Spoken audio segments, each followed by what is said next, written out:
Nusantara, gugusan kepulauan terbesar di bumi ini, telah lama menjadi incaran seluruh dunia. Karena kekayaan dan keindahan alamnya, dialah surga khatulistiwa yang tertulis dalam sejarah. Rempah-rempah mempunyai andil dalam peradaban dunia. Peta perdagangan terbentuk dari perdagangan rempah. Banyak pelaut dari seluruh pelosok dunia rela berlayar berbulan-bulan untuk menemukan rempah-rempah di Nusantara.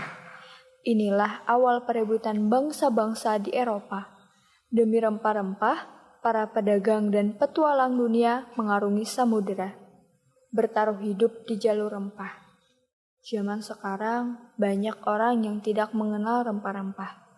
Apalagi para milenial yang sebagian hanya membeli makanan siap saji, tanpa tahu bahan apa saja yang ada dalam makanan tersebut, terutama rempah-rempah.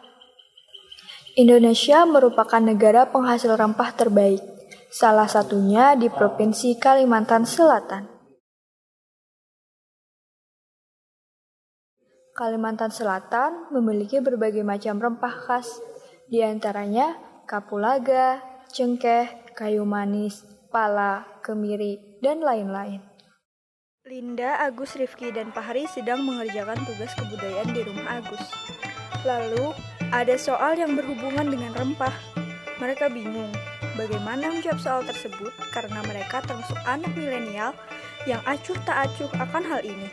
Mereka pun berpikir ingin melakukan penelitian ke suatu daerah dengan tujuan untuk mencari tahu apa saja manfaat dari kayu manis sebagai rempah pilihan mereka yang ingin diteliti, dan mereka ingin mengenalkan juga rempah tersebut kepada para milenial seperti mereka. Guys, gimana kita jadi gak nih cari tahu tentang manfaat dan kegunaan kayu manis? Soalnya kalau mencari di internet aja kan kita gak tahu proses pembuatannya secara langsung. Ngapain sih capek-capek penelitian cuma buat nyari tahu tentang kayu manis? Dinda, kayu manis itu rempah-rempah asli dari Indonesia, bahkan dibudidayakan di daerah kita sendiri. Iya, Lin. Bahkan alasan bangsa Eropa datang ke Indonesia adalah untuk merebut rempah-rempah. Ya udah deh, iya, aku ikut aja. Gas lah, jadi kita kemana nih? Pamanku punya kebun kayu manis di Kandangan. Gimana kalau kita kesana aja? Gak kejauhan. Apa sih arti sebuah jarak demi ilmu? Weh, tumben gue bijak. Ya udahlah, nggak usah kebanyakan ngomong, langsung gas aja kita. Ntar woi, kita pulang ke rumah masing-masing dulu buat siap-siap, sekalian minta izin ke orang tua. Iya, aku juga mau makan dulu nih. Gimana kita kumpulnya jam 2 aja?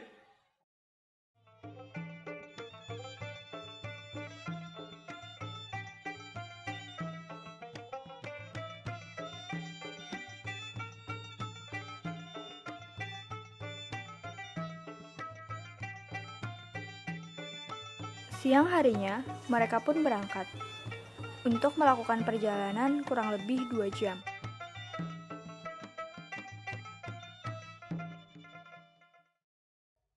Sesampainya di sana, mereka langsung menghampiri pamannya Agus dan meminta izin untuk mengeksplor tentang kayu manis. Pamannya Agus sangat bersedia untuk mengenalkan kayu manis kepada anak-anak milenial ini. Mereka langsung diajak oleh pamannya Agus untuk ke kebun dan melihat langsung pohon kayu manis. Ternyata, pohon kayu manis seperti halnya pohon-pohon lain, dan yang diambil menjadi kayu manis adalah kulit dari pohon tersebut. Nah, jadi ini tinggal ngarannya kayu manis nih Nah, ciri-cirinya mun sudah tua tuh batangnya panau kayaknya. Tuahnya belumot kayaknya. Lawan daunnya warnanya kayak enak. Kalau sudah dipanen tua artinya. Nah, ini kira-kira batangnya umur 6 tahunan hanya. Wah, baru tahu nih paman.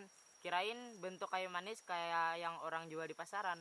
Kada dingainya tuh diperiksa dulu atau dikuak bahasa kaminya. Nah, dikuak. Nah, habis itu kita itihe kandel kadanya kulitnya. Nah, amun kandel lo lingser berarti kalau ditabang. Nah, ditabang, habis ditabang tuh hanyar kita kulite. Sebelum mengulite tuh kita ukur dulu. Nah, ukurannya tuh kanaya kira-kira kanaya lah. Nah, 2 kilan. Nah, habis itu kita ukur di sini. Tuh hanyar gitu sampai ke atas. Nah, hanyar kita kuyak. Habis dikuyak tuh kulit luarnya nih kita karik sampai milis supaya hilangan nah panau-panaunya nih nah. Habis dikarik hanya kita sayat-sayat sesuai ukuran tuh. Ukuran itu kira-kira 2 jarian lah supaya baik karingnya kena. Nah, amunnya sudah habis kita sayat, hanya kita jamur. Menjamur tuh gin tergantung kandal kadanya kulitnya, amunnya kandal bisa 2 hari atau 3 hari hanya karing nih. Tapi amunnya kananya tipis aja kira-kira 2 jam atau 3 jam gin karing nih. Bagaimana paman cara kita mengetahui kayu manis sudah bisa dijual di pasar? Nah, ini tuh dia ciri-cirinya tuh kalau dijual ke pasar tuh sudah karing, nah sudah dijamur. Lawan namanya kita patah tuh nah babunya mengaripok kan nah. Nah, artinya kalau dijual sudah ke pasar tuh namanya nang layo atau masih belum karing tuh kalau dijual kayaknya murah orang menukari. Wah gitu ya paman. Terus bagaimana cara kita merawat kayu manis ini dan butuh waktu berapa lama agar bisa dipanen paman? Menanam tuh tanahnya harus nang gambur nang kadua pasir. Lawan harus didengai terus juga. Sekira ada tagah. Namanya sudah berumur 2 tahunan tuh kalau dipupuk dah setahun 2 kali. Lawan namanya panennya tuh bisa sampai 15 tahunan bang. Tapi serancak orang tuh 6 sampai 7 tahun kan sudah dipanen orang, namanya sudah batangnya gandal, lawan kulitnya kandal. Lama juga ya paman, butuh kesabaran ekstra. Apa bedanya kayu manis yang dihasilkan di daerah sini dibanding dengan daerah lain paman? Namun itu tuh dingin sama aja bang. Palingan cara penanaman lawan tanahnya nang belain. Kalau tentang pemasaran kayu manis, gimana ya paman? Pemasarannya tuh dingin tergantung banyaknya. Punya 5 pikulan ke atas tuh kalau dibawa ke pembalantikan atau pengumpul. Habis itu hanya dibawa orang keluar daerah sampai keluar negeri. Tapi yang punya sedikit aja, kami itu biasanya langsung dijual ke pasar aja bang. Wah, pemasarannya sudah luas ya paman. Terus, apa saja kegunaan dari kayu manis paman? Kegunaannya tuh dingin banyak. Awal gasan sambal, gasan bertradisional jamu, gasan campuran rokok, gasan bahan kecantikan. Nah kalau ibon pian hendak bungas kalau cobai pakai kayu manis kan harat nih. Nah habis itu yang hanyar nanti ada dulu orang sirup nih. Kalau hendak mencobai di Loksado banyak orang menjual. Biasanya apa sih pengaruh kayu manis terhadap makanan paman? Itu tuh nih kegunaannya gasan sambal tuh supaya harum. Lawan kalau menghilangkan bau ganyir. Setahu paman itu aja bang. Lapar apa penting? Nah ayo kita belikan. Kalau ti Aceh lo linda sudah imah bola soto. Dasar Agus pikiran makan mulu. Mereka pun pulang ke rumah paman dan membuat soto khas Kalimantan. Tapi banyak dibantu sama Bibi sih. Setelah soto jadi, Bibi memberikan mereka 2 mangkok besar soto Banjar. Sekilas soto tersebut terlihat sama, namun kata Bibi soto itu berbeda. Dingna bibi mulakan 2 mangkok soto, yang satu mah kayu manis, yang satu katanya coba resain siapa ya rasanya. Aku duluan ya, soalnya udah lapar banget nih.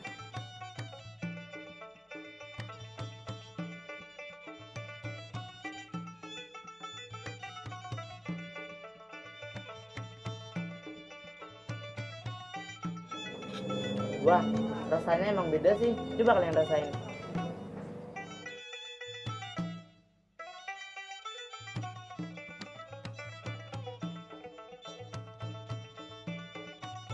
Iya ya, kalau yang pakai kayu manis, rasa dan aromanya lebih tajam daripada soto yang satunya. Iya ya, bener sih. Buatan siapa dulu dong? Makasih ya Bi, udah dibuatin. Terima kasih juga paman udah diajak ke kebun dan udah ngejelasin tentang kayu manis. Kami jadi bertambah ilmu pengetahuan dan wawasannya paman. Iya sama-sama ding. Paman malah atau jubun pian nak tahu kayu manis. Ya udah, kami pamit pulang dulu ya paman. Sekali lagi terima kasih banyak. Ada bermalam ding. Gak usah deh paman, soalnya izin sama orang tua cuma sehari. Ayo makanya itu hati-hatilah. Iya Bi, pasti.